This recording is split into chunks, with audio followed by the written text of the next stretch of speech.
Hi, my name is Carolyn, and I'm one of the inventors of the new PaddleCam. And I'd like to show you how easy it is to use the PaddleCam. First, you take the foot of the PaddleCam and you mount it to the bottom of your waterproof camera.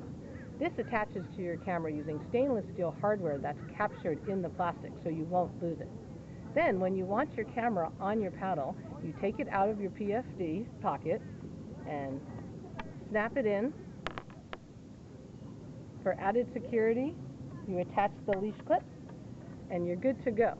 You can now take pictures without dropping your paddle or losing control of your boat.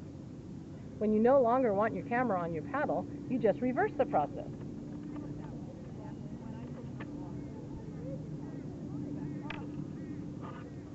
Leaving less than an ounce on your paddle.